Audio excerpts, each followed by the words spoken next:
All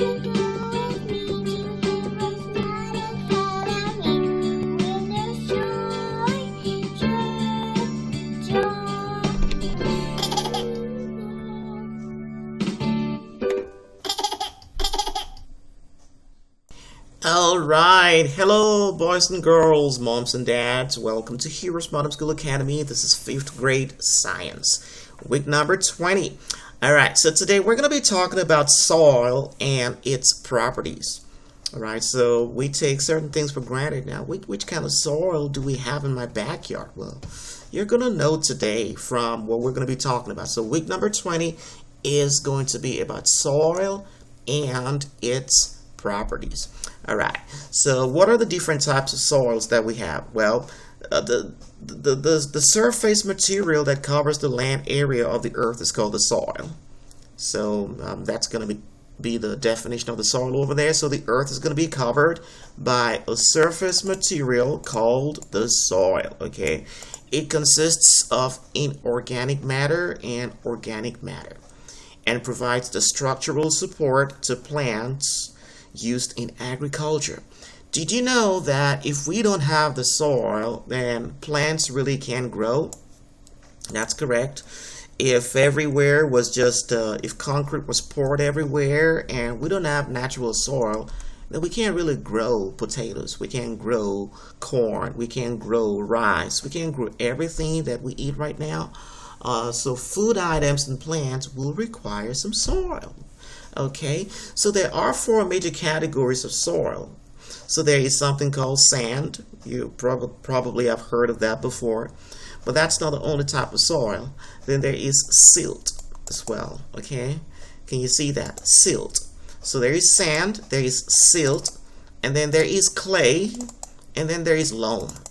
And did you know that out of all these 4 categories, the one that is most useful for agriculture is going to be the loam type of soil. Why? Because sand is mostly used for construction and it's too loose to hold water. So if you were to plant something on sand, did you hear Jesus talk in the gospel? Says, well, a house that is built on sand is not a good house. Well, pretty much, if we were to plant something on sand, well, it's not gonna germinate and grow for you probably. Well, but that's one type of soil, and it's good for its uses. Well, what do we use sand for? For the most part, we use sand in construction. So in building homes and bridges, we use sand mixed together with concrete, and we use that in building homes and bridges. But what about silt? So silt is going to be the intermediate material between sand and clay. It is formed as a sediment when rain falls on sand. That's called silt. So it's going to be a combination of sand and a little bit of water. It's not going to be as thick as clay, but it's between that sand and clay quality. All right, what about clay? So clay is going to be formed from the chemical decomposition of rocks, and it is very cohesive. So when certain rocks actually decompose, they form this special type of soil that we call clay. And maybe you have some clay in your background. If you see clay, it's very cohesive. It's very sticky together. If you were to walk on clay, you're going to see that clay is going to stick to your shoes, and you're going to have to literally scrape it out. Well, that's a type of soil. Then we've got loam, which loam is going to be a mixture of clay, sand, and silt.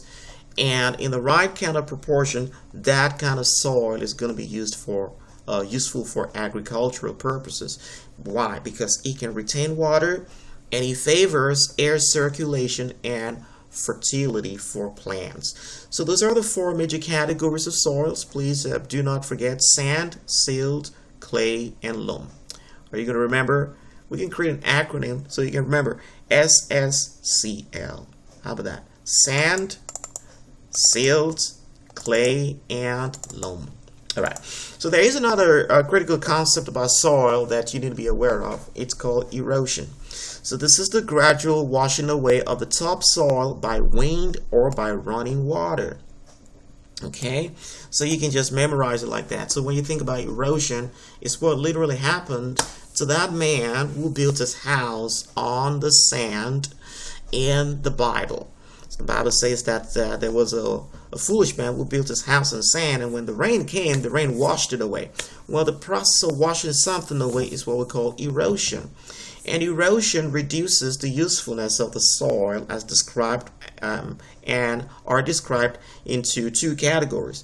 So there can be water erosion when rain falls and it starts to wash away the soil, and there may be wind erosion as well. What are the causes of it? In addition to water and wind, several other factors can result in soil erosion, such as deforestation.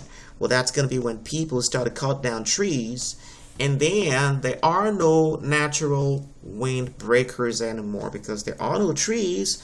The wind just going to be blowing so hard, it's going to start scraping the soil away. Another one is overgrazing. Well, this is when people have animals trample on the soil for so long that we don't give the soil any chance to repair and rejuvenate itself.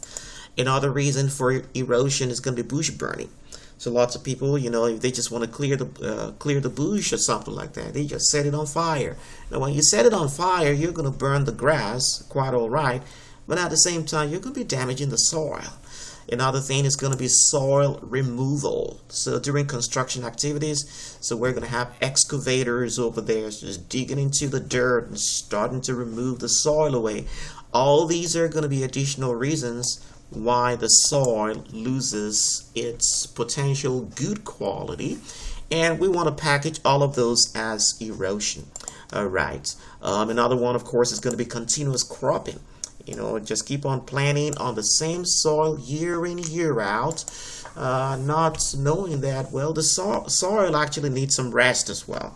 So after planting on a certain soil for a number of years, God recommends that after 6 years, you give the soil some rest a little bit. It's called the Sabbath year, But if we don't do that, then we're going to start having challenges and production problems with that particular soil.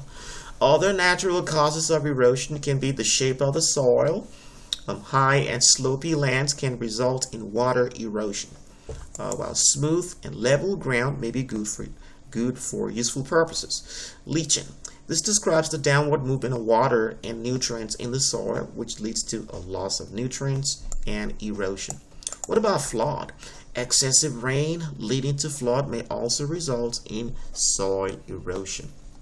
Right? So these are certain concepts that you want to commit to memory, and the way I'm reading this right now is the way you are going to read it so it can stick to your mind. And that's the reason this workbook is structured in terms of bullet points. So when you read through the bullet points, cut away all the other distractions over there. Just read the bullet points, it's going to stick to your mind. And you take your if you have 5x5, 3x5 cards, you take those cards, you can write those points over there and just take it with you. You just read it over and over and over again. It's going to stick to you. That's how you can start to study, because you are right now in 5th grade. You're going to learn how to study and study very well to build your study skills. All right.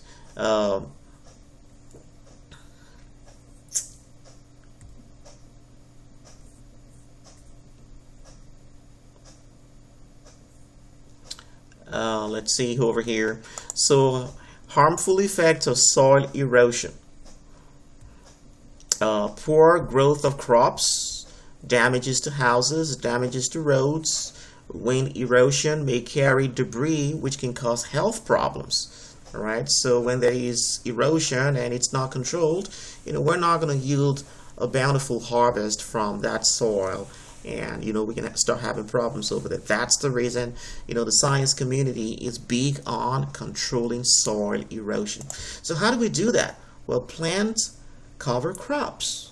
So there are certain crops that you are going to be planting just literally to cover the soil, not necessarily to yield a harvest of potatoes and corns for you, but just to cover the soil. They call them cover crops. Construct strong drainages. So you want to make sure that the rainwater drains safely away from the soil. They call those things drainages.